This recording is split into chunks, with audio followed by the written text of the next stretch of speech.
Good evening. This lesson is over Ohm's law and circuits. This is the third lesson in the electricity and magnetism module, and this is for Georgia Virtual Physics B, Mrs. Martin. Here are some of the electricity basic knowledge that you need to understand. Current electricity occurs when a simple circuit or pathway allows electrons to flow through it.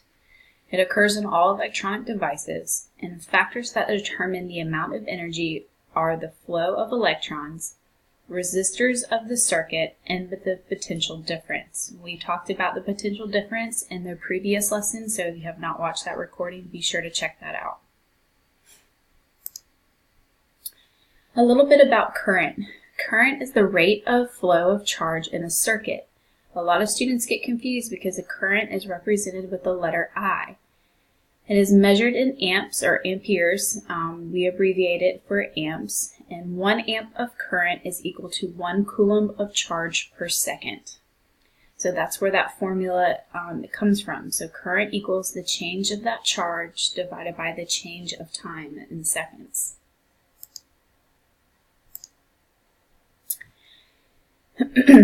Here's some circuit knowledge. The arrow points in the positive direction of the charge flow when drawing circuits.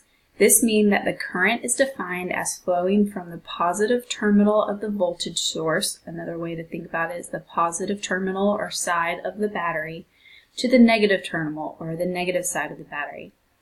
So the battery is also known as a cell, and a single cell contains chemicals that produce a potential difference. So when we draw our circuits, the symbol for a cell is what you see on the screen here. It can be represented by a short line and a long line. And a symbol for a battery is a short line, short line, long line. So you'll see these symbols when we start drawing the circuits. All right, now let's talk about Ohm's law. Ohm experimented and found a direct relationship between the amount of current and the potential difference in a circuit. He discovered a constant called resistance to get an equality in a circuit. So we have this formula that we're going to see a lot, and that is the current times the resistance is going to equal the voltage. So this formula you're going to rewrite and see a lot of times during the practice problems. This formula is known as Ohm's law. Again, R is the resistance measured in ohms. It can be represented by W, and resistance slows the flow of current and uses energy. So anything of resistance can be a light bulb, a toaster oven, anything that can use electricity. So here are some of the resistors, like I just was talking about. They can be any device that uses electric energy in the circuit. It can also be a specific device used to control current. And here are some different symbols that you're going to see for resistors. We already talked about the battery symbol and a cell symbol. Wires are usually just a straight line. A voltmeter, which you saw in your virtual lab. An ampemeter. We're not going to use this one, so don't worry about this one as much. A fuse resistor. We typically use this symbol for the resistors, so if it's a light bulb or something else, you should see a squiggly line, and you're not going to have to know about this.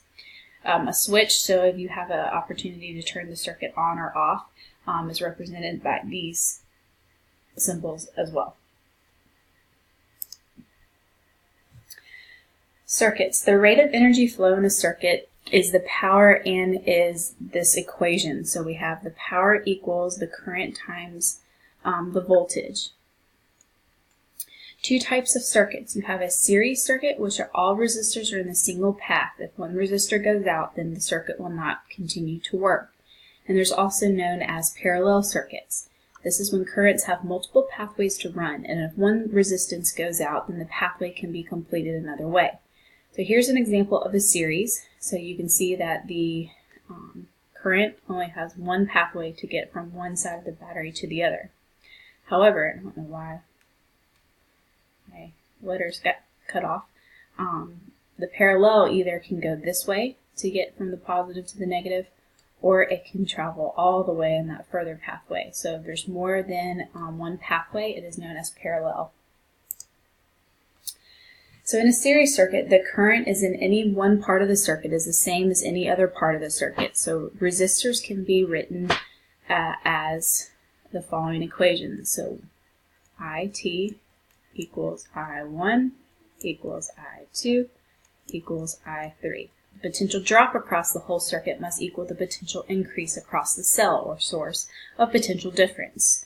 So in our example, we could do the voltage total equals the voltage 1 plus the voltage 2 plus the voltage 3, depending on how many are in the circuit. The equivalent resistance is a term used for the value of a single resistor that could replace all of those circuit and still have the same current. Just add the sum of the resistors. So for the resistors, and again, this is all in a series circuit. We'll talk about the equations different for a parallel circuit. Resistor 1 plus resistor 2 plus resistor 3.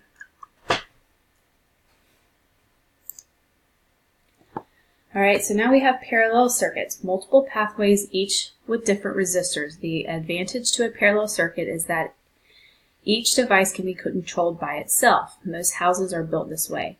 This means that the potential difference across each branch in the parallel circuit must be the same.